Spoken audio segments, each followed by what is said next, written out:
पे सुनते चले आ रहे हैं। कल ही तो धन्य कुमार चरित्र आपको सुनाया, प्रारंभ किया, जिसमें उसके ही सातों भाइयों ने ईर्ष्यावश, द्वेषवश, घृणावश, नफरतवश, राग द्वेष की वशीभूत होकर के अज्ञान से अपने ही छोटे भाई को, धन्य कुमार को बावड़ी में पटक दिया, धोखे से गिरा दिया और ऊपर से बड़े बड़े पत्थर पटक दिए, जिससे कि बचे ही ना, लौट के वापिस ना आ जाए, मर ही जाए। देखो, ईर्ष्या ऐसी हत्यारन है, वो अपनों का भी विचार नहीं करती है। ईर्ष्या की मन कषाय की तीव्रता से जन्म लेती है। जब ईर्ष्या उत्पन्न हो जाती है तो और भी विभाव, विकार, नेगेटिव विचारधारा उत्पन्न होती है। अहंकार की वजह से ईर्ष्या ने जन्म लिया। अब ईर्ष्या हुई तो घृणा भी आई, ईर्ष्या से नफरत भी हुई, ईर्ष्या की वजह से द्वेष भी हुआ, ईर्ष्या की वजह से बैर भी हुआ, ईर्ष्या की वजह से हिंसा करने का भाव भी हुआ। नफरत, द्वेष और न जाने कितने कितने गलत काम करने का मन में विचार आता है। ईर्ष्या ऐसी हत्यारन है कि जो दूसरों की हत्या करने के लिए तो प्रेरित करती ही है, स्वयं आत्मा की असीम दुर्लभतम अनंत गुणों का हनन भी करती है। तो ईर्ष्या से बचना चाहते हैं तो अहंकार को बढ़ने नहीं देना चाहिए, प्रेस्टीज पॉइंट नहीं बनाना चाहिए। उन सातों भाइयों के मन में क्या आया? हम लोग कमाते हैं, ये धन्य कुमार तो कुछ कमाता नहीं है और बैठे बैठे खाता है। यद्यपि वो देख चुके थे, पहले भी उन्होंने कहा था, तो पिता ने 100 दीनारें दी थी। कितनी दीनार? और वो 100 दीनारों में उसने क्या खरीदा? पहले एक गाय खरीदी, फिर गाय के बदले में भेड़ खरीद लिया, भेड़ के बदले में गाड़ी खरीद ली, गाड़ी के बदले में खाट की 4 पाए खरीद लिए और लेकर के आ गया। माँ देखकर प्रसन्न हुई, भाइयों को और ईर्ष्या हुई, जलन हुई कि देखो हम लोग रोज रोज व्यापार करके आते हैं और धन लाभ करके भी आते हैं, फिर भी माँ इतनी प्रसन्न नहीं होती है। और आज ही 100 दीनार लेके गया था और खो के आ गया है, फिर भी माँ प्रसन्न हो रही। माँ ने सुन लिया, फिर भी बेटे धन्य कुमार को भोजन कराया और स्वयं भी भोजन कर लिया। देखो जरा, पुण्यात्मा जी कुछ भी करे, जहाँ पर जाए वहीं लाभ होता है। तो पापात्मा जी कुछ भी करे, कहीं भी जाए, वहीं पर हानि होती है। तो आपको ये सब समझना है, पुण्य पाप की महिमा कहाँ तक है, कितनी है, उनकी शक्ति, उसकी हस्ती, उसका प्रभाव, उसका वर्चस्व इतना है। वस्तुतः 2 ही चीज़ें हैं संसार में, एक पुण्य और एक पाप। कुछ जीव हैं, कुछ क्या है, बहुत सारे जीव तो पाप का फल ही भोग रहे हैं। संसार में पुण्य का फल भोगने वाले जीव बहुत कम हैं और पाप का फल भोगने वाले जीव बहुत ज़्यादा हैं। ऐसा क्यों है बोलो? इसलिए कि पाप जीव ज़्यादा करता है और पुण्य कम करता है। खोटे काम ज़्यादा करता है, अच्छे काम कम करता है। ये बड़ा विचित्र है प्राणी। सुखाय दुखानि गुणाय दोषान धर्माय पापानि समाचरन्ति तैलाय बाला शिक्ता समूहम निपीड़यन्ति स्फुटमत्वदीय। होना तो चाहता है सुखी, पर काम करता है दुख के। बनना तो चाहता है गुणवान, पर दूसरों के देखता है अवगुण। देखो कैसी विचित्रता। करना तो चाहता है धर्म, लेकिन पाप के कार्य करता है। उसकी चेष्टा ऐसे है जैसे कोई प्राप्त तो करना चाहता है तेल, पर पिरोता है रेत। रेत में से तेल निकलेगा। चाहता है नवनीत, पर मथता है जल। चाहता है अनाज, पर अपना बीज पत्थर के ऊपर बोता है। चाहता तो है दूध, पर सींगों को दुहता है। सींग में से दूध निकलता है। पत्थर पर फसल होती है, पानी मिलोने से मक्खन मिलता है, रेत पेरने से तेल निकलता है नहीं। लेकिन फिर भी वही काम करता है वो अज्ञानी मोही जीव। तो ये अज्ञानियों की चेष्टा बड़ी आश्चर्यकारक होती है, बड़ी खेदकारक होती है, बड़ी दुखपूर्ण होती है। तो आप कहाँ तक सुन चुके थे? जब है हाँ, बावड़ी में भाइयों ने पटक दिया और गिरते ही उसे नमोकार मंत्र याद आया।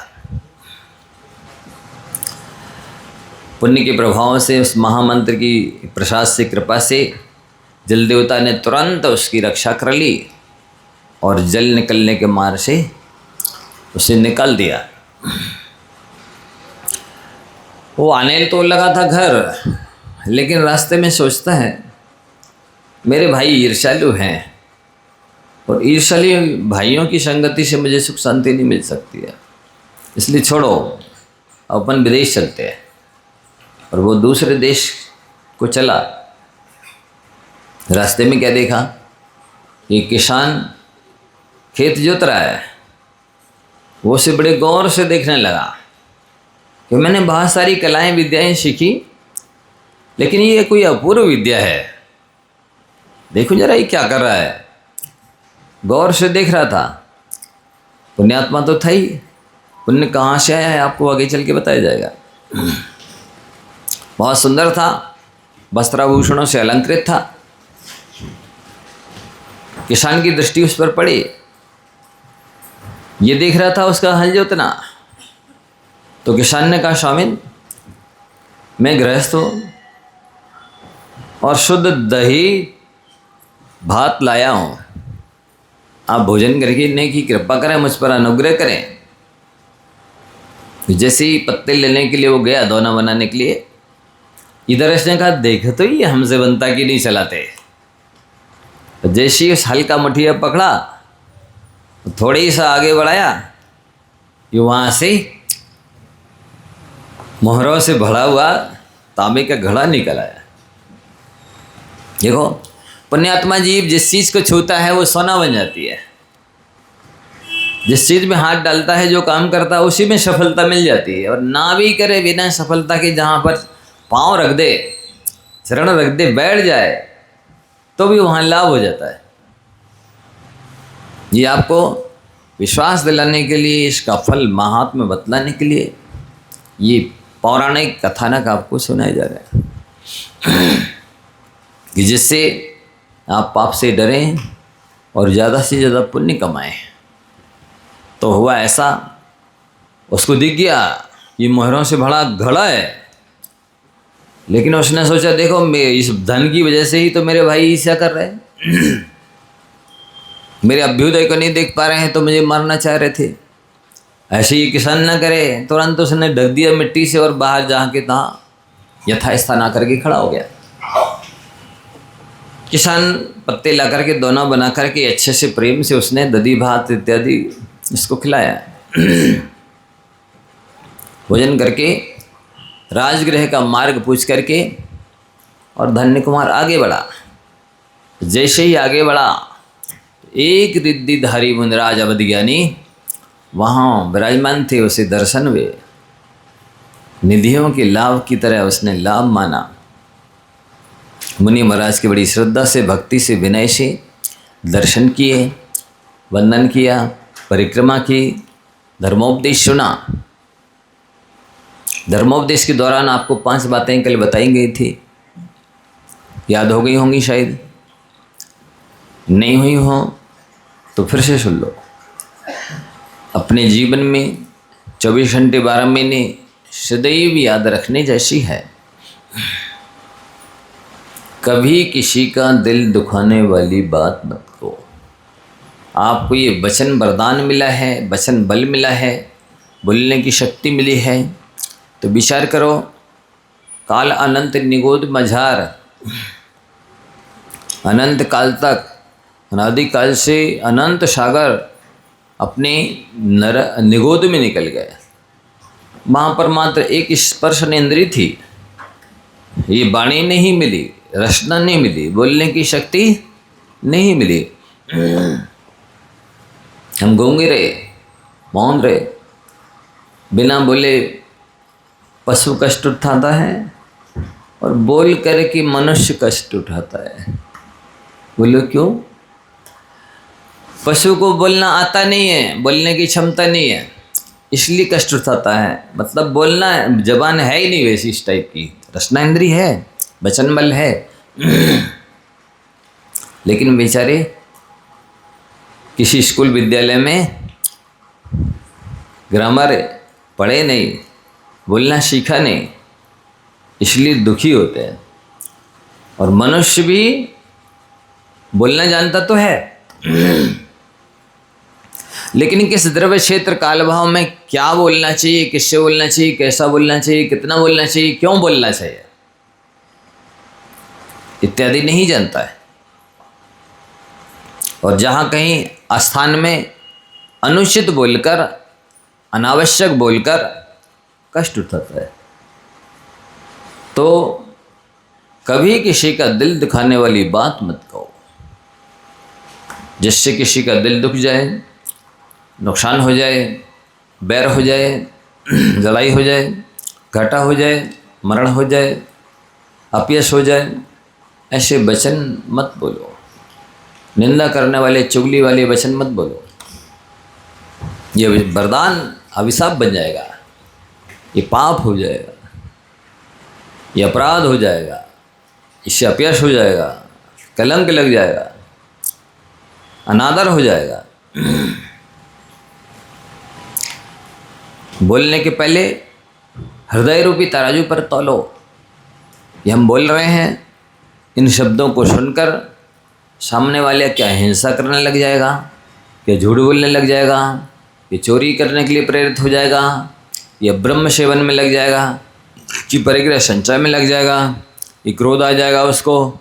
इन शब्दों को सुनकर उसका अहंकार बढ़ जाएगा, कि उसके मन में ठेस लग जाएगी, कि हमारे शब्दों को सुनकर वो मायाचारी करके सफाई देगा, कि उसका लोभ बढ़ जाएगा इत्यादि। आपको पहले विचार कर लेना है कि हम बोल तो रहे हैं, लेकिन इन शब्दों को सुनकर सामने वाला क्या प्रतिक्रिया करेगा,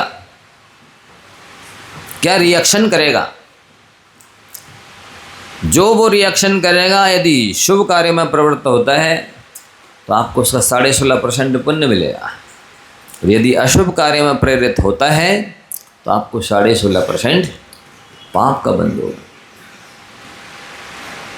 तो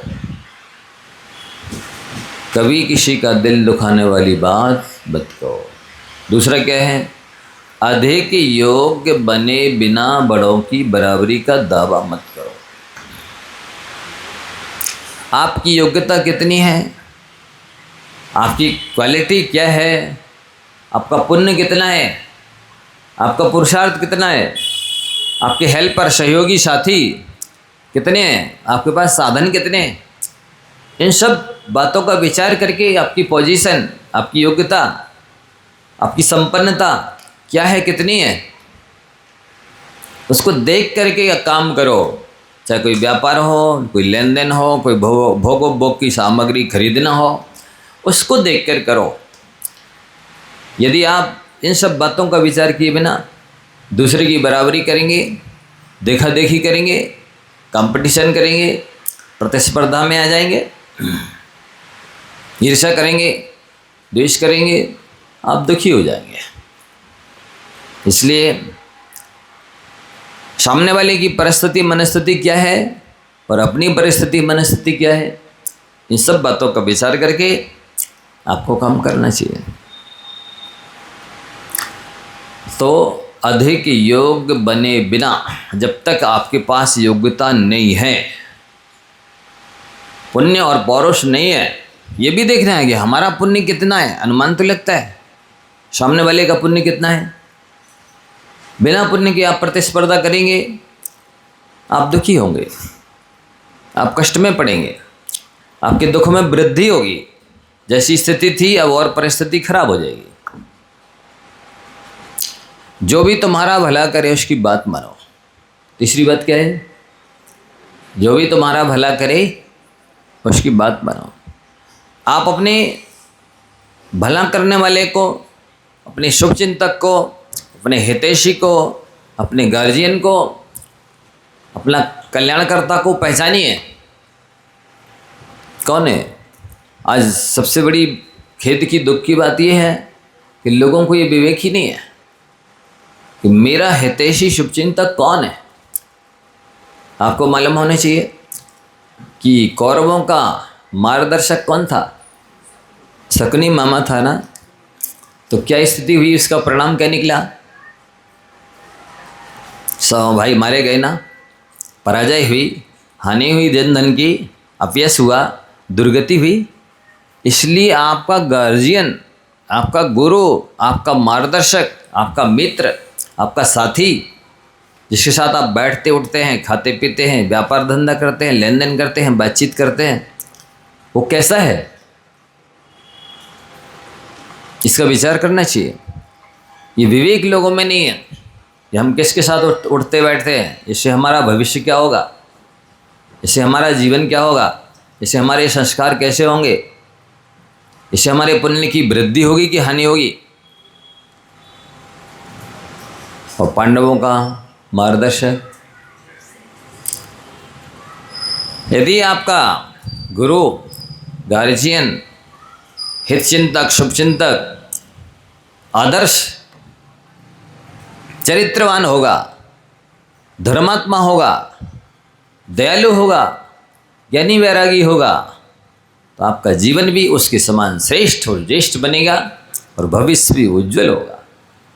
इसलिए आप पहचानिए कि मेरा हित किसके साथ है, मेरा हित किस में निहित है। ऐसे लोगों को आप अपना मार्गदर्शक बनाएं। तो जो भी तुम्हारा भला करे उसकी बात मानो। पहले भला करने वाले को तो पहचानो और फिर उसकी बात मानो। आज लोग जो भला करने वाले हैं उनकी बात नहीं मानते, उनके पास ही नहीं आते। जबकि आपसे कहा गया है यदि आप चाहते हैं कि मैं अपने पति, भाई, पुत्र के नाम से जाना जाऊं, ये मेरे बुढ़ापे की लाठी बने, ये मेरा धर्म ध्यान कराए, ये मंदिर ले जाए, ये स्वाध्याय सुनाए, ये हमारी समाधि करवाए, तो आपको अपने भाई को, पिता को, पति को, पुत्र को सत्संगति में प्रेरित करना चाहिए, भेजना चाहिए, लाना चाहिए। लेकिन लोग लौकिक कोचिंग कराएंगे, लौकिक पढ़ाई कराएंगे, अच्छी जॉब मिल जाए, डिग्री मिल जाए, लेकिन ये नहीं सोचते इसका परिणाम क्या होगा। ये मेरे एक गिलास पानी देने में काम आएगा, मंदिर ले जाएगा, धर्म सुनाएगा, स्वाध्याय सुनाएगा, धर्म ध्यान कराएगा, समाधि कराएगा, काम में आएगा कि अब मेरा अपयश करेगा, कलंक लगाएगा, टेंशन चिंता का कारण बन जाएगा, आतर ध्यान का कारण बन जाएगा। इसी जन्म को बेकार करेगा, मर कर के दुर्गति में जाएगा, अनंत संसार बढ़ा लेगा। सारी बातों का विचार ही नहीं करते। तो जो भी तुम्हारा भला करे उसकी बात मानो। चौथा क्या है? जहां ज्ञान की दो बातें मिली ध्यान से सुनो। ज्ञानामृतम भोजनम, ज्ञान रूपी अमृत का भोजन करो, ये आपको अजर अमर बना देगा। वस्तुतः स्वाध्याय मोक्ष का वायुयान है।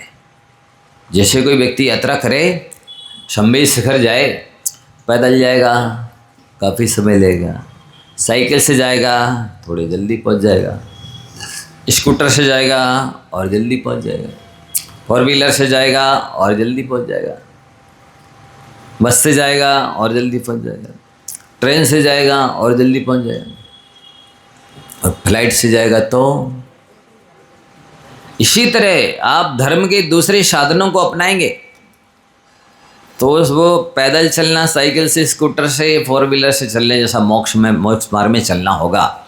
ये स्वाध्याय करेंगे तो समझ लीजिए आप मोक्ष में जा रहे हैं, फ्लाइट से जा रहे हैं। किससे जा रहे हैं? फ्लाइट से जा रहे हैं। समझे में नहीं आई, नहीं तो ताली बजाते।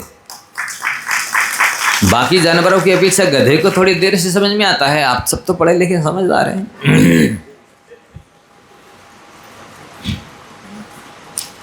तो जहां ज्ञान की दो बातें मिले, ध्यान से सुनो।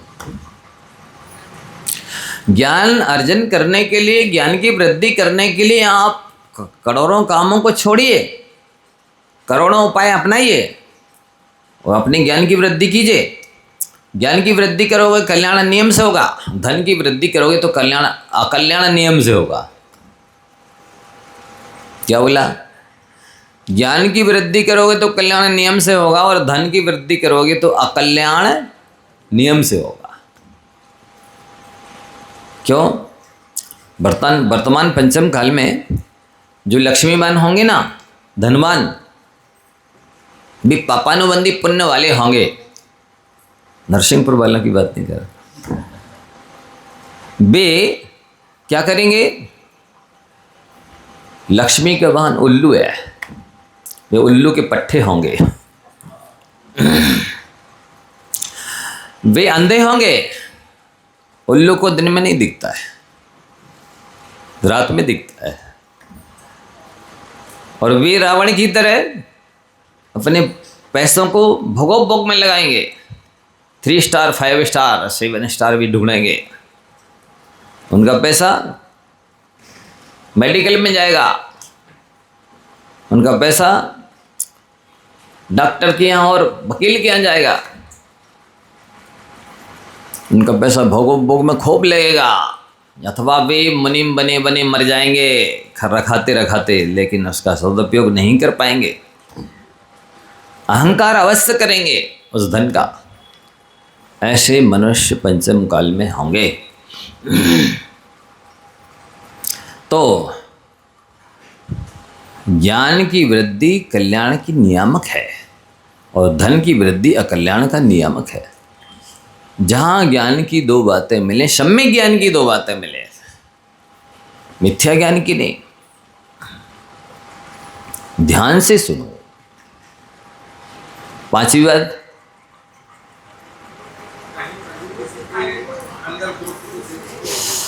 अपराधी को अपराधी नहीं रोगी देखो।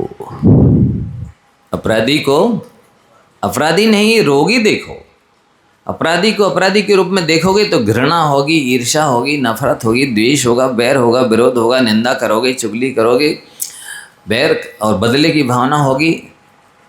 ये नेगेटिव बारात आ जाएगी। नेगेटिव विचारों की बारात।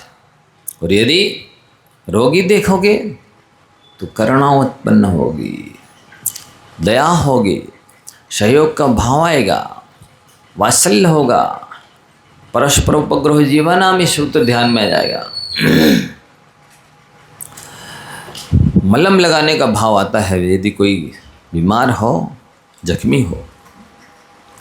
इसलिए रोगी को रोगी नहीं, अपराधी को अपराधी नहीं, रोगी देखो। बेचारा कर्मों के उदय से, मोहिनी कर्म के उदय से, ज्ञानावरण कर्म के उदय से, दर्शनावरण कर्म के उदय से समझ नहीं पा रहा है, उपादेय का ज्ञान नहीं कर पा रहा है, क्या अच्छा है क्या बुरा है ये विचार नहीं कर पा रहा, गलती को गलती नहीं जानता है।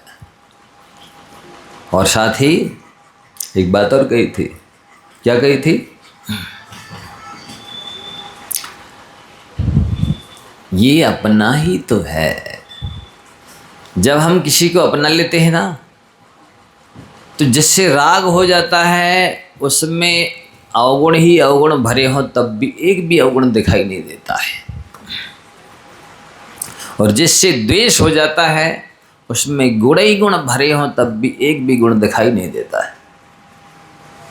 या प्रैक्टिकली देखना, जिससे भी राग हो जाए फिर वो काला कलूटा हो, कैसे भी कितने किसी तरह का हो, अवगुणी हो, लेकिन प्रेम ने उसके सारे अवगुणों पर पर्दा डाल दिया।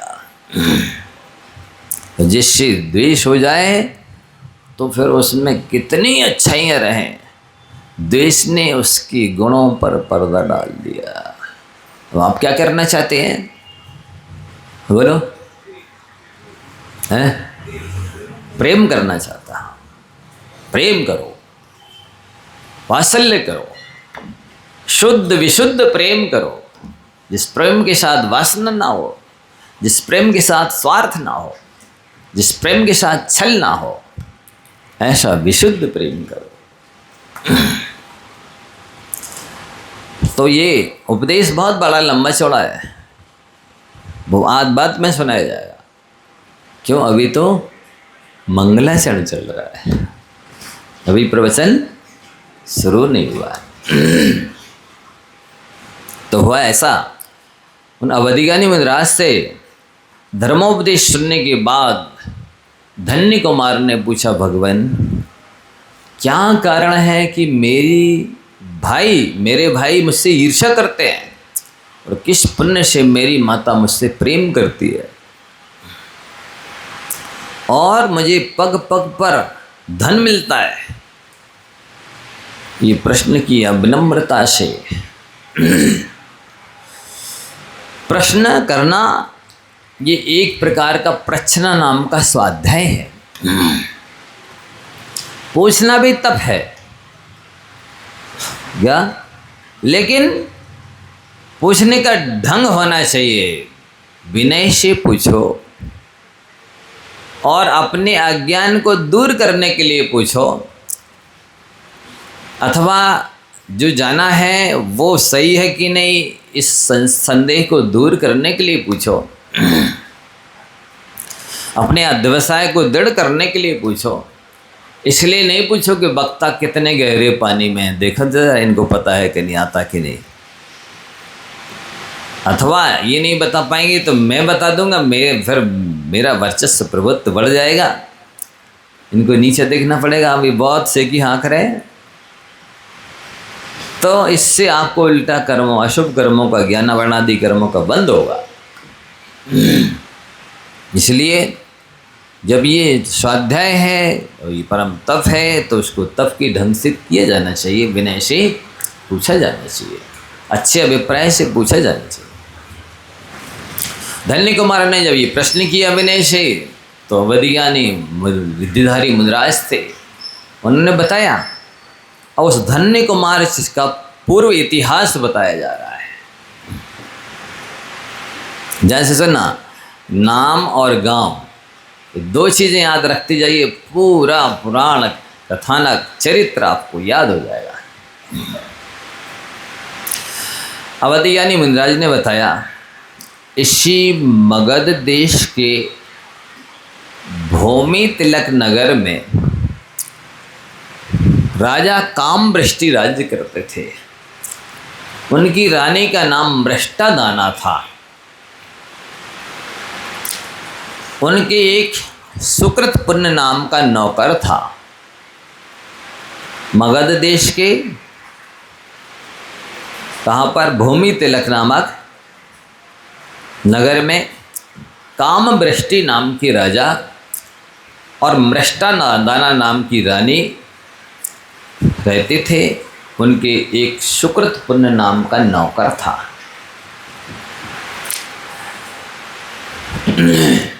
बहुत ध्यान से सुनना। हुआ ऐसा, मृष्टादाना रानी गर्भवती हुई। गर्भवती हुई तो राजा कामवृष्टि का मरण हो गया। कुछ दिनों बाद जैसे जैसे गर्भ बढ़ा, परिवार के सारे लोग धराशायी हो गए, सब मर गए। और जैसे ही बच्चे ने जन्म लिया तो मृष्टादाना रानी की माँ अर्थात पुत्र की नानी वो भी मर गई। देखो जरा, जब पापी जीव गर्भ में आता है तो इस तरह की इससे सारा परिवार या तो मर जाएगा या दरिद्री हो जाएगा या बीमार हो जाएगा, दुर्दशा को प्राप्त हो जाएगा, नौकरी करने लग जाएगा, भीख मांगने लग जाएगा। तो पापी पुत्र आया था गर्भ में, इससे सारा परिवार मर गया, पिता भी मर गया, नानी भी मर गई। स्थिति ये हो गई कि रानी मृष्टादाना अब दूसरे के यहाँ पानी भरने लगी। जब बेटे का पुत्र भरना भी मुश्किल हो गया और दूसरे को वहाँ आटा अनाज पीस करके और उससे जो पैसे मिलते थे उससे अपने बच्चे का बड़ी कष्टनाई से पेट भरती थी। कौन? रानी मृष्टादाना। इसलिए भूल जाना आप लोग कि मेरे यहाँ बहुत पैसा है, हमारे पतिदेव तो बहुत संपन्न है, बहुत ज़मीन जायदाद है, बड़ी बड़ी मिलें, दुकानें हैं, बहुत सोना चांदी पैसा है, कई नौकर चाकर लगे हैं। भूल जाना, अहंकार करोगे करोड़पति कब रोड़पति बन जाता है, कहाँ नहीं जा सकता है। एक ही कोई पाप का उदय आया कि आप समझ लीजिए कि मांगने से भीख नहीं मिलेगी। इसलिए भूल करके भी कभी अहंकार नहीं करना। हम बहुत सुंदर हैं, हमारे पास बहुत पैसा है, हमारी तो चला चला है, पूरा परिवार मेरी आज्ञा में चलता है, उंगलियों के सहारे नाचता है। किसी भी तरह का अहंकार मत करना, भूल करके भी। भाग्य के ऊपर कभी भरोसा नहीं करना, कभी पलटा खा जाएगा। शुक्ल पक्ष के बाद कृष्ण पक्ष आने में देर नहीं लगती है, दिन के बाद रात आने में देर नहीं लगती है। हुआ ऐसा, रानी मृष्टादाना दूसरों का अनाज पीसती, पानी भरती और उससे जो पैसा मिलता बड़ी कठिनाई से अभागे पुत्र का पेट भरती। एक बार क्या हुआ, जब राजा कामवृष्टि मर गए तो पुण्य के उदय से जो नौकर था उन्हीं के यहाँ सुकृत पुण्य, वो उस भोगावती नगरी, हाँ भोगावती नगरी का नाम क्या है, भोगावती नगरी का मालिक बन गया।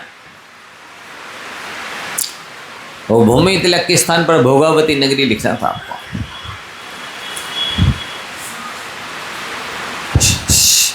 राजा मर गया, रानी दूसरे के यहाँ पानी भर रही है, आटा गेहूँ पीस रही है और वो नौकर अब मालिक बन गया है भोगावती नगरी का। एक दिन जब ये पापी था, इसके उत्पन्न होने गर्भ में आते ही पिता मर गए, परिवार के लोग मर गए, जन्म लिया तो नानी मर गई, तो ये अभागा था, इसने पुण्य नहीं किया था, इसलिए इसकी माँ ने इसका नाम अकृत पुण्य रख दिया। रानी के पुत्र का नाम क्या? अकृत पुण्य। शुभ अकृत पुण्य एक दिन उस सुकृत पुण्य के खेत पर गया। कौन? जिसके पिता के यहाँ पहले नौकरी करता था, राजा कामवृष्टि के यहाँ नौकरी करता था सुकृत पुण्य, उसके यहाँ ये राजपुत्र अकृत पुण्य अब नौकरी मांगने के लिए गया है। भाई मुझको भी काम पे रख लो, कुछ मुझे भी मिल जाएगा तो मेरा भी पेट भर जाएगा। जैसे ही उस सुकृत पुण्य ने देखा, अरे ये तो राजा कामवृष्टि का पुत्र है अकृत पुण्य, जिसके यहाँ मैं नौकरी करता था, आज ये मेरे यहाँ नौकरी मांगने आया। नहीं नहीं, इससे क्या नौकरी कराएं। उसने उसी समय कई घड़े स्वर्ण के दिए इसको।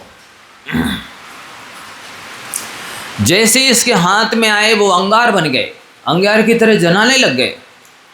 देखिए जरा, पाप के उदय में स्वर्ण घड़े दिए जा रहे हैं और वो अंगार की तरह जला रहे, अंगार बन रहे।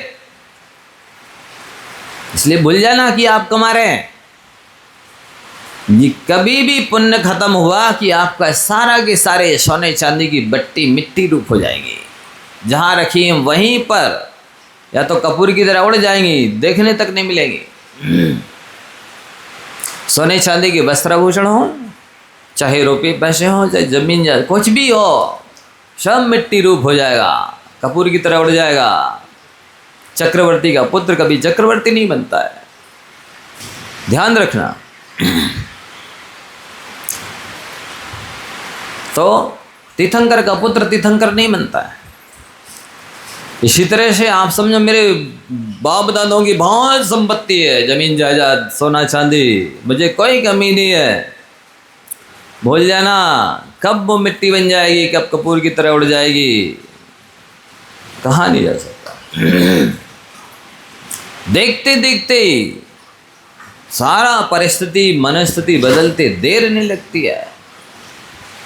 जो रहा किसी दिन बादशाह है, वह पथ का आज भिखारी है। जो रोटी को मोहताज रहा, वो बना राज दरबारी है। जिनकी पैदाइश की खुशियाँ प्रातः आकाश गुंजाती थी, कुछ देर बाद मैंने देखा वे हाहाकार मचाती थी। जहाँ पर प्रातःकाल पुत्र जन्म की खुशियाँ मनाई जाती हैं, उसी घर में सायंकाल रोवा रैट मच जाती है, हाहाकार मच जाती है। तो ये संसार की परिस्थिति कैसी है, आपको अच्छी तरह से समझना है, श्रद्धान करना है।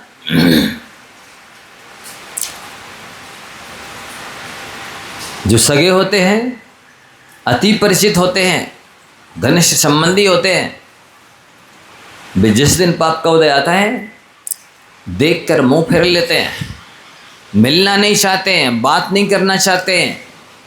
क्या आप परिचय देने लगो कि हमारे फलाने हैं, तो वे प्रसंग बदल देंगे कि अरे ये हमें अपना संबंधी ना बता देवे, ये तो भुक्कड़ बीमार भिखारी आदमी, गरीब आदमी है, और मैं अब संपन्न हूँ, मेरा चला चला है, वह बहुत प्रतिष्ठित हूँ, इसलिए वो परिचय नहीं निकलना चाहते हैं, अपनी तौहीनी समझते हैं। तो उस सुकृत पुण्य जो पहले नौकर था, उसने इसको कई घड़े सोने के दिए, और वे अकृत पुण्य के पाप कर्म के उदय से अंगार बन गए, अंगार की तरह जलाने लगे। ये बेचारा रोने लगा, भाई तू सबको अनाज दे रहा है, मेरे को अंगार क्यों दे रहा है। उसको दया आई कि इसके तीव्र पाप कर्म का उदय चल रहा है। अच्छा भाई ला, मेरे अंगार मुझे दे दे।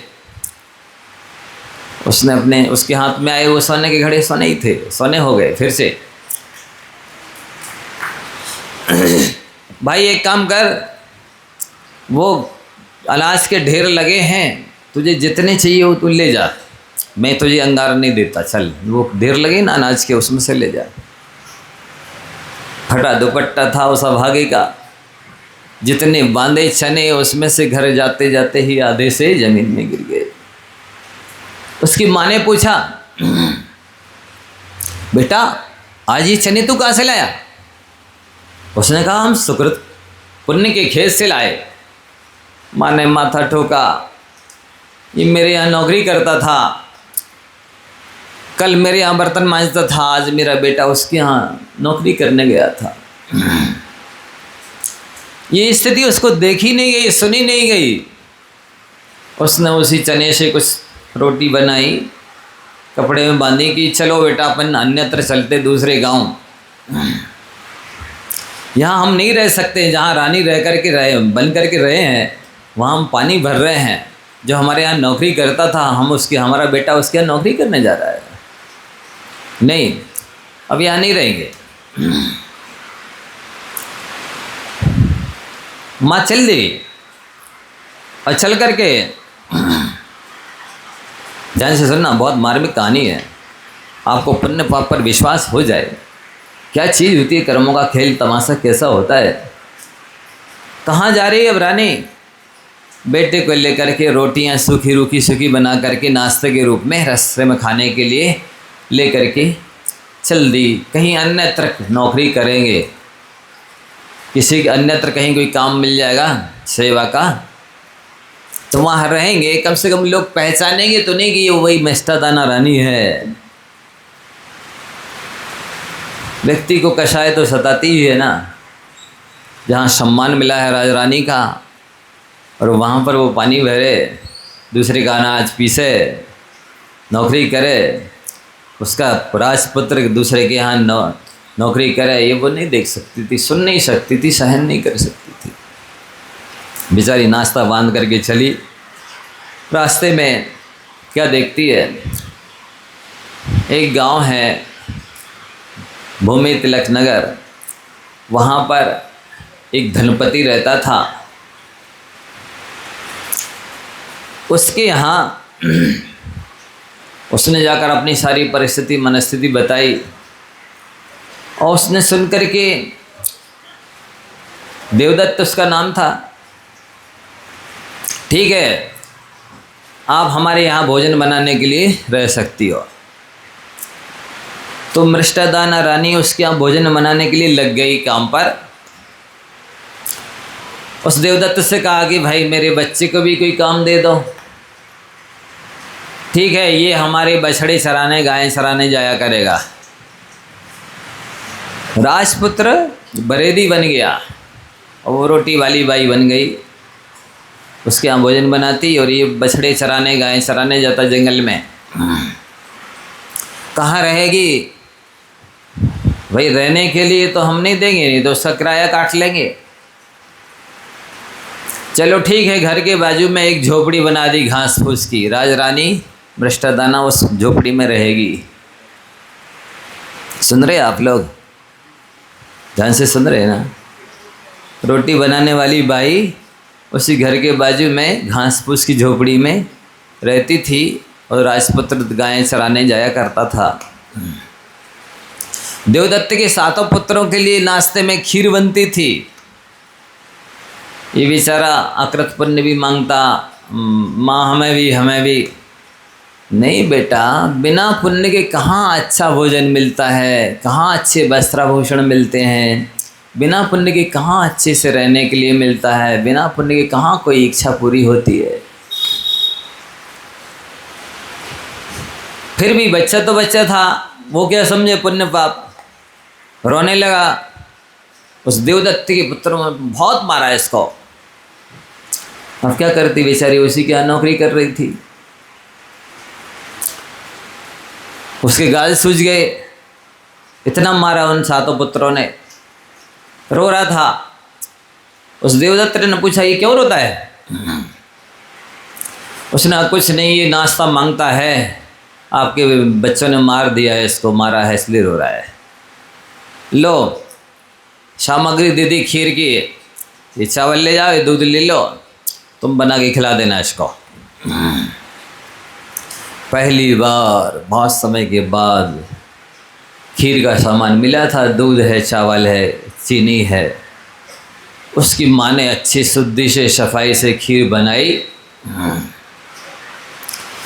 और कहा, बेटा मैं पानी लेने जा रही हूँ, तुम एक काम करना, कोई मुनिराज निकले तो रोक लेना, अपन पहले आज उनको आहार देंगे, इसके बाद अपन लोग खाएंगे। माँ चली गई पानी भरने के लिए। इधर एक मासूमवासी रिद्धिधारी मुद्राज आहार के लिए। आप ध्यान देना। अब उस बच्चे को छोटा सा तो था ही, क्या ज्ञान की कैसे क्या किया जाता है। जैसे ही महाराज को आते देखा सो रुक, कहने लगा महाराज जी रुक जाइए। महाराज कैसे रुके? पहले के ज़माने में ऐसा होता था, जो उत्तम संज्ञान के धारक साधु कई जंगलों में रहा करते थे, तो वो आहार चर्या के लिए जब आते थे तो जैसे हम लोग मुद्रा बना के निकलते हैं मंदिर जी से, ऐसी मुद्रा बना के नहीं आते थे। क्यों नहीं आते थे? इसलिए कि उतने दूर से हम जाएंगे आहार के लिए, आएंगे यहाँ नगर में, रास्ते में कोई जीव जंतु मरा मिल जाए, सांप मरा मिल जाए, मेंढक मरा मिल जाए, चूहा है, गिरगिट, कोई जीव पंचेंद्री जीव मरा डला मिल जाएगा तो आहार अलाव हो जाएगा। इस बात का तो आप लोग को भी ख्याल रखना चाहिए कि जब साधु आहार के लिए जा रहे हैं तो आप 10-20 हाथ आगे चलो कि महाराज ना देख पाए और आपको कोई जीव जंतु दिख जाए तो कोई कागज डाल दो या आड़ करके खड़े हो जाओ। महाराज समझ आएंगे, क्यों देखेंगे सूक्ष्मता से कि क्या पड़ा है दिखाओ, नहीं देखेंगे। ये भी भैया वृत्ति है, ये भी आहारदान है। आप लोग को 10-20 हाथ आगे चलना चाहिए महाराज के कि भाई कोई जीव जंतु ना दिख जाए, उनको किसी तरह की कोई गाय ना मार दे, कोई अशुद्धि वाला व्यक्ति ना छू ले। जैसे ना एक दिन मैं आहार के सामने लिए जा रहे थे, एक महिला आकर के लेट गई सामने साष्टांग। अब उसको क्या पता गौचरण पकड़ लेती। हालांकि साधु भी परिस्थिति मनस्थिति को देख करके ही अंतराय करते हैं, जब कभी अंतराय नहीं करते। जैसे 2 मुनिराज रिद्धिधारी, उनको राम सीता आहार दे रहे थे और मांसाहारी गिद्ध पक्षी आके वहाँ धड़ाम से गिरा चौके के सामने गंधोदक की थाली में। तो उस मांसाहारी प्राणी को देख करके उन रिद्धिधारी मुनिराज ने अंतराय नहीं किया था। तो ये परिस्थिति देखी जाती है, क्या द्रव्य क्षेत्र कालबा उसके अनुसार अरे उन महाराज ने तो इस चीज़ का अंतराय कर दिया था, इनने किया ही नहीं। आप ये नहीं कह सकते हैं। उनकी क्या मनस्थिति परिस्थिति थी, इनकी क्या है परिस्थिति मनस्थिति, कई जरूरी नहीं है कि अंतराय करे कि नहीं करे। क्या है उसको देख करके करते हैं। तो रुक बोलने लगा आकृत पुण्य, महाराज जी रुक जाइए ना, आपका क्या बिगड़ेगा, मेरी माँ ने बहुत अच्छी खीर बनाई है। तो महाराज ऐसे रोकने से तो रोकते नहीं है। नहीं उन्होंने समझाया, दिव्य मन भी नहीं था उनका। नहीं आप कह रहे महाराज तो आहार को जा रहे और बोल रहे भी, महाराज तो मन पूर्वक जाते थे। तो अब ये भी नहीं कह सकते हैं, जैसी परिस्थिति होती है वैसे साधु करता है। तो उनकी ना कोई मुद्रा भी नहीं बनाई थी और मन भी नहीं लिया था। उन्होंने समझाया बेटा ऐसे हम नहीं रुकते हैं किसी के रोकने से। फिर भी नहीं माना, नहीं महाराज जी आप बहुत दुर्लभ हैं, आपका क्या बिगड़ जाएगा, रुक जाइए ना। और उसने पैर ही पकड़ ली जब महाराज नहीं रुके तो। तो ऐसा भी नहीं कि किसी अशुद्धि व्यक्ति, उसमें बच्चे ने नहाया नहीं, अशुद्धि कपड़े पहने, मेरे पैर पकड़ लिए अब लौट जाएं, अलाप मान ले। तो अलाप भी नहीं माना, अंतराय भी नहीं किया। वो अशुद्धि कपड़े पहना था बच्चा, नहाया नहीं था, उसने पैर पकड़ लिए थे, फिर भी महाराज जी नहीं लौटे वापिस, ना अलाप किया ना अंतराय किया। क्योंकि वो समझ जानते हैं इतने से हाथ और इतने से पैर लघु संज्ञा के बाद भी धो लिए थे, उतने हाथ पैर मंदिर आए दर्शन करने तब भी धो लिए, उतने हाथ पैर चौकी के बाहर भी धुल जाना है, उतनी हाथ पैर चौकी के अंदर भी धुलना है। 4 बार अशुद्धि हो जाएगी। मान लो छू भी लिया किसी ने तो क्या अशुद्धि हो गई, क्या होगा बोलिए? साधु का अशुद्ध क्या होगा? कोई कपड़े पहने क्या, वो कोई सामग्री लिए, उनके पास ऐसी कोई चीज़ नहीं कि जो अशुद्ध हो जाए। तो उनकी तो 4 बार शुद्धि हो जाती है। लघु संज्ञा करने गए तब हो गई, मंदिर जी के बाहर भी हो गई, फिर इसके बाद चौके के बाहर हो गई, फिर चौके के अंदर तो आप कर धुलाएंगे थाली में पैर। और मनी महाराज तो शमशान में बैठ के आए हो मान लो ध्यान करके, अब आपका हम नहीं पड़गाएंगे जी महाराज जी तो शमशान से आए, बोलो पड़गाओगे कि नहीं? अरे और ज़्यादा पड़गाओगे, शमशान में ध्यान किया है समय की है, और आप आ जाओगे हमें पता चल जाएगा ये शमशान से आए तो नहीं देंगे आपको पड़गा। क्यों महाराज जी ऐसा पढ़ पक्षपात करोगे? आप आए हो शमशान से, तो हम अच्छे से और न तो भक्ति से कराएंगे यार, और हम वहाँ से निकल के आ जाएंगे तो आप हमें पढ़ा नहीं देंगे, हमसे हार नहीं लेंगे, ऐसा क्यों? नहीं, आप तो अशुद्ध है, अशुद्ध हो जाएंगे, और महाराज जी और ज़्यादा शुद्ध हो जाएंगे, पवित्र हो जाएंगे। भी शमशान से ही चल के आएंगे, जहाँ हड्डी भी पड़ी है वहाँ पर सब कुछ गंदगी है। क्योंकि हाँ कहते ना कि ये शरीर स्वभाव तो शुचौ काय रत्नात्रय पवित्र थे, निर्जिगुप्सा गुण प्रीतिर मता निर्चिकित्सता। ये शरीर अपवित्र है, पर रत्नात्रय धारण करने से पवित्र हो जाता है, मंगलमय हो जाता है, शुभ हो जाता है, प्रशस्त हो जाता है। और वो शरीर ही पवित्र नहीं है, आपके घर को भी पवित्र करने में सक्षम है, आपको घर को तीर्थ बनाने में सक्षम है, आपके घर को मंदिर बनाने में सक्षम है। आपकी जगह पवित्र हो जाएगी, आपका सब जो भी सामग्री है सब पवित्र हो जाएगी, उस दुकान पवित्र हो जाएगी, पूरा घर किचन पवित्र हो जाएगा। पवित्र ही नहीं हो जाएगा, भर जाएंगे सब बर्तन पात्र जितने हैं सब भर जाएंगे। कहाँ से भर जाएंगे? आपके पास कुछ तो है नहीं। अरे बहुत कुछ है, आपको दिख नहीं रहा है। हमारे पास जो चीज़ है वो दिखती नहीं है, आपके पास जो चीज़ है वो दिखती है। चरण रखते ही सब पात्र भर जाएंगे। रिद्ध हो जिनको तो उनके तो कहने क्या, साधुओं के भी चरण पड़ते। कई बार लोग आके बोलते हैं महाराज जी इतनी चीज तो हमने बनाई नहीं थी, कई लोग भोजन कर गए, आज तो खत्म ही नहीं हुई, बढ़ गई, फैला गई। तो जिनको रिद्धि नहीं, उन साधुओं के भी आहार करने से अरे सामग्री ही नहीं बढ़ती है, रुपया भी बढ़ जाते हैं, सोना शादी भी बढ़ जाता है, सब बढ़ जाता है। श्रद्धा भक्ति आपकी है। साधु का तो है ही रत्नात्रय के धारी, तो गुणों के भंडार है ही। आपकी श्रद्धा भक्ति, नौद भक्ति, दाता के 7 गुण, इनमें भी अतिशय है, चमत्कार है। इससे होता है दोनों के अंदर योग्यता पात्रता गुण होने चाहिए।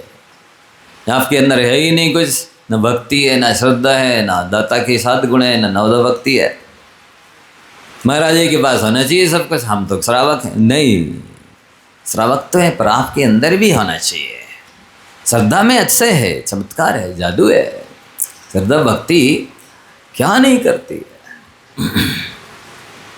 तो महाराज को रोक लिया, पैर पकड़ लिए, उस बिना नहाए बच्चे ने अशुद्धि कपड़े पहने, उन्होंने ना आलाप की नांतराय किया। अब बेचारा भोले मतलब दयालु कृपालु साधु भगवान खड़े हो गए। इतने में उसकी माँ आ गई। उसकी माँ ने उसे भरी करस से पड़गान कर लिया। कैसे पड़गान? आप लोग पड़गाने के लिए खड़े होते हैं तो ये तो ध्यान रखना चाहिए कि किस चौके में कितने पात्र खड़े हैं पड़गाने के लिए। 4 हैं कि 5 हैं कि 7 हैं। मान लो हमने नियम लिया कि 5 लोग जहाँ खड़े होंगे वहाँ जाएंगे, अब वो सटे खड़े, पता ही नहीं चल रहा कि कितने लोग हैं, कितने चौके हैं, 1 है कि 2 हैं कि 3 है, किसके चौके में कितने खड़े हैं। या हमने मान लो कलशों का नियम लिया है कि हमको 3 कलश चाहिए, अब वो पता ही नहीं चल रहा है ये कलश इस वाले चौके वाले का है कि इसी के साथ जो खड़ा है उसका है, तो कैसे गिनती करें? कैसे कलश की गिनती करें, कैसे श्रीफल की गिनती करें, कैसे वो थाली, पूजन की थाली कौन लिए है, कौन कितनी बादाम लिए, लौंग लिए है, कि कितनी चिटके लिए है, कि गोला लिए है, कि श्रीफल लिए है, ऐसे कोई भी विधि हो सकती है। मान लो हमारा नियम है कि गोला लिए होगा उसको पड़गान देंगे, अब आप श्रीफल लिए थे हम आपको नहीं देंगे क्योंकि वो गोला नहीं है। नियम क्या है हमारा? गोला होना चाहिए। तो अब कैसी विधि है? महिलाओं की विधि है कि पुरुष की विधि है कि पति पत्नी के जोड़े की विधि है कि 2 जोड़े होने चाहिए, 2 पति 2 पत्नी। तो अब वो सटे खड़े तो पता नहीं चलता ना, इसलिए थोड़े दूर खड़े होने चाहिए। और पड़गाते समय, परिक्रमा लगाते देखना चाहिए नीचे जीव जंतु तो नहीं है। आपको जल्दी पड़ी, अब तो महाराज जी पड़क गए, नीचे तो देखो अभी नहीं पड़ गए, चले जाएंगे। अब नीचे जीव नहीं देखोगे, किसी चीता चीटी जीव के ऊपर पैर रख दोगे तो भी चले जाएंगे। उसके उस पर नहीं रखा है, लेकिन जाते समय आप घास पर पैर रख रहे हैं कि कोई चिंदी इंदी पड़ी है, कोई अशुद्ध चीज़ पड़ी है, देखते ही नहीं जा रहा है, किसी पे भी पैर रखते चले जा रहे तो भी रुक जाएंगे, लौट जाएंगे। ऐसा थोड़ी आ ही गए, रुक गए इसका मतलब नहीं होता पड़क गए, आ गए। वो तो अंत तक पूजा होने के बाद जब तक अंजलि नहीं खुली है तब तक लौट सकते हैं, और अंजलि खुल जाएगी तो फिर अंदर कर सकते हैं। तो आपको तो पूरा शुरू से अंत तक ध्यान रखना है ना। तो ये भी देखना चाहिए कि कहाँ पर कोई विष्टा पड़ी है, कि गोबर पड़ा है, कि हरी घास है, कि कोई अशुद्ध चिंदी है, कि कोई जूठन पड़ी है, उस पर आप पैर नहीं रखें। और विधिवत पड़गाते हुए नमोकारमन पढ़ते हुए पता चला एक ही परिक्रमा लगाएगी, 2 लगा ली, या पता ही नहीं कि 3 हो गई। ये भी तो देख के लौट सकते हैं कि आपने 3 परिक्रमा नहीं लगाई। अरे मिथ्या दर्शन, मिथ्या ज्ञान, मिथ्या चारित्र का अभाव करना है, 3 लोक में भ्रमण का अभाव करना है, सम्यक दर्शन, सम्यक ज्ञान, सम्यक चारित्र की प्राप्ति करना है, रत्नातरी की प्राप्ति करना है, मन से वचन से काय से परिक्रमा लगाना है, ये सारी चीज़ें उसका अभिप्राय रहता है। आपको पता ही नहीं कि क्या किया, कितना किया। जाके कलश रखा, लुढ़क गया, कलश भी लुढ़क गया, श्रीफल भी गिर गया, पानी भी गिर गया, महाराज जी लौटा। महाराज को तो गुस्सा आती, अरे इसमें गुस्सा की क्या बात है?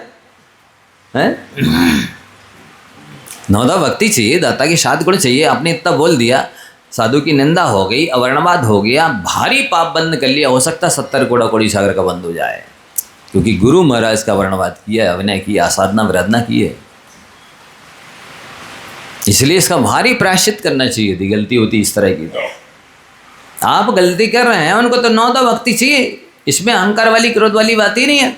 महाराज जी बहुत मानी है, कितने बार शुद्धि बुलवाते, अरे मानी नहीं है, जिनवाणी की आज्ञा है। देखो उसका कितना मान है, उसका कितना वेग है। हम आपसे कई बार शुद्धि बुलवा रहे तो आपका मान कषाय गला रहे हैं, और गलाओ मन कषाय, और पुण्य बंद करो, और पाप का नाश करो। शुद्धि बोली, फिर से बोलो, और पुण्य बंदेगा, दोबारा बोलोगे पाप का नाश होगा, गाढ़ा पुण्य हो जाएगा।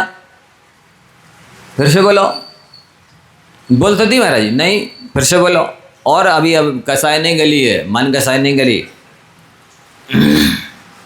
अभी भक्ति में कमी दिख रही है, और भक्ति बढ़ाओ, बढ़ाओगे तो और ज़्यादा पुण्य बढ़ेगा, और पापों का नाश होगा। इसमें अंतर आप समझिए। भोगभूमि की तीसरी उत्तम भोगभूमि की 3 पल्ले की आयु है, तो वो उत्कृष्ट आयु है। जघन्य आयु 2 पल्ले एक समय है।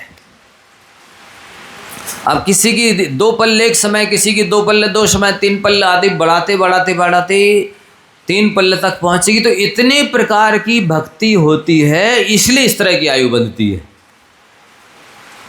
इतने प्रकार की श्रद्धा होती है, इतने प्रकार का विवेक होता है, इतने प्रकार के अत्याचार होता है, उसी हिसाब से पुण्य बनेगा, उसी हिसाब से वहाँ ठाट बाट मिलेगा, भोग मिलेंगे, सम्मान मिलेगा, आदर मिलेगा, उसी प्रकार की मन में निराकुलता मिलेगी। जितनी आपने भक्ति की है,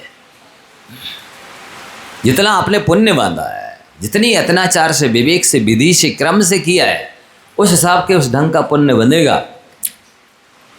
नहीं महाराज जी आप तो कुछ लेते नहीं, इसलिए हमने कुछ दिखाया नहीं, हमारा यही नियम था कि जो दिखाओगे उसी में से लेंगे। क्या आप क्या लें जब आपने दिखाई नहीं? ये मत समझिए कि 120 दिन में 119 दिन नहीं लिया मान ला, तो एक दिन मात्र बीच में कभी भी आहार का कोई नियम पूरा हो सकता है, कोई स्वास्थ्य खराब हो सकता है, कोई शरीर के लिए आवश्यकता पड़ सकती है, कोई मुँह का स्वाद बदलने के लिए आवश्यकता पड़ सकती है। कभी भी कोई भी चीज़ घटाई जा सकती है, बढ़ाई जा सकती है, बदली जा सकती है।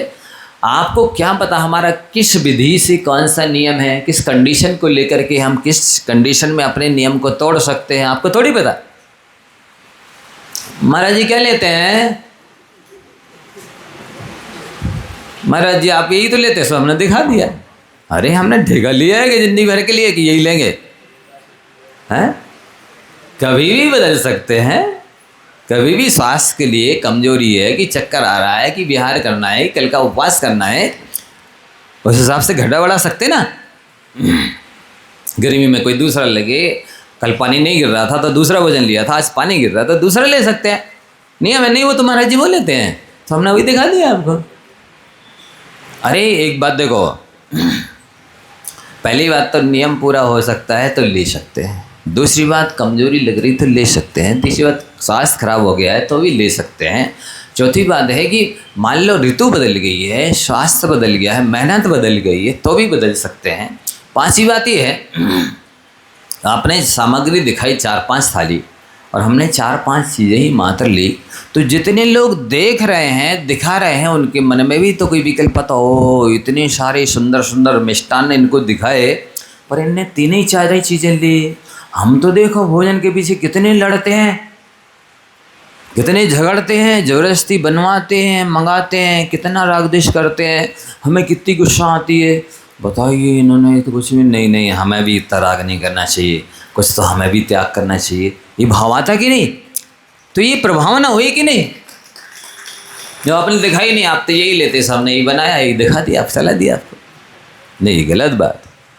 इस तरह का विवेक होना चाहिए आपको, सब चीज़ दिखाई। और अगली बात ये है कि साधु ने आपका आहार देख लिया, वो आहार अमृत बन गया, वो औषधि बन गया है, आपके लिए स्वास्थ्य वर्धक हो जाएगा। अब वो भले लिया नहीं लिया, आंखों से देखने से भी चीज़ अमृत भी बनती है और जहर भी बन जाती है।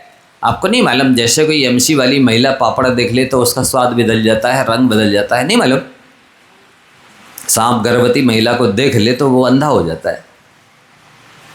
देखने से भी अच्छी भी होती है चीज़ और बुरी भी होती है, जैसे भावों से देखी जाए, जैसा व्यक्ति पात्र देख ले वैसा उस चीज़ का परिणाम। ये आप नहीं समझते?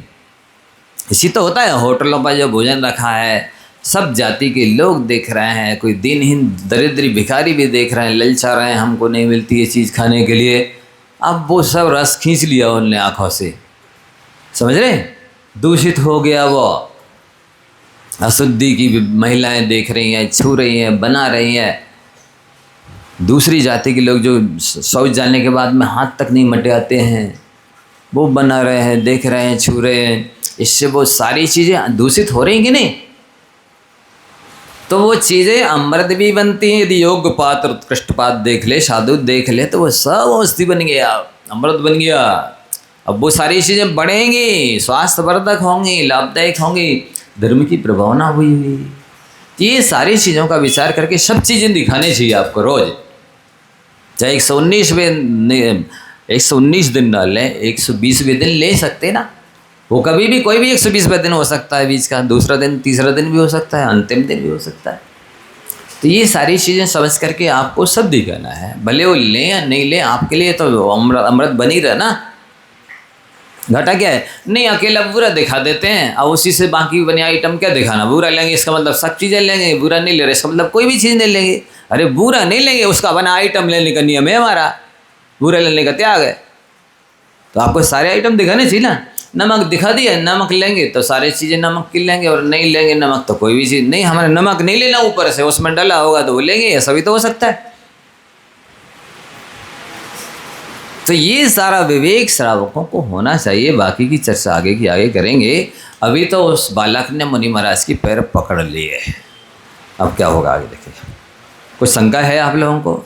बोलो।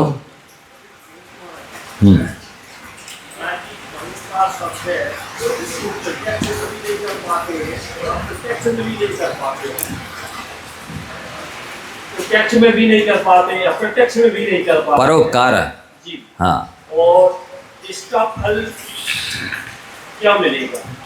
देखो, परोपकार आप नहीं कर पा रहे हैं प्रत्यक्ष में परोक्ष में, लेकिन भावना रखते हैं तो भी आपको पुण्य मिलेगा।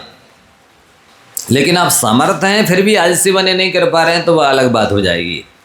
कैसी परिस्थिति मनस्थिति है, उसके अनुरूप कैसा आप क्या कर रहे हैं, उसके आधार से पुण्य और पाप बंद होता है। कोई भी क्रिया महत्वपूर्ण नहीं है, अच्छी या बुरी, उस क्रिया के प्रति आपका अभिप्राय, इंटेंशन, उद्देश्य क्या है, उसके अनुसार फल मिलता है। जैसे तीन परिक्रमा का नियम है महाराज जी, जैसे भूलवश 4 लगा ली, हाँ, परिक्रमा 4 लगा ली बड़काहन के समय, हाँ, तो वो दोष है क्या? दोष तो नहीं है। मान लो जैसे आप मंदिर जी में विधान करते हैं और चौके में विधान कर लेने लग जाएं तो दोष तो नहीं है, लेकिन देखना भी तो पड़ेगा कि महाराज की सामयिक कब होगी, और फिर उसके बाद ब्रह्मचारी जी भोजन करेंगे, वे कब करेंगे, और उसके बाद आप करेंगे तो कब करेंगे, विधान करने बैठ जाएंगे तो नहीं समझे। और मान लो ठंडी के दिन यहाँ से आपने वरंडा में खड़ा कर दिया, महाराज जी को बिठा दिया, और इधर से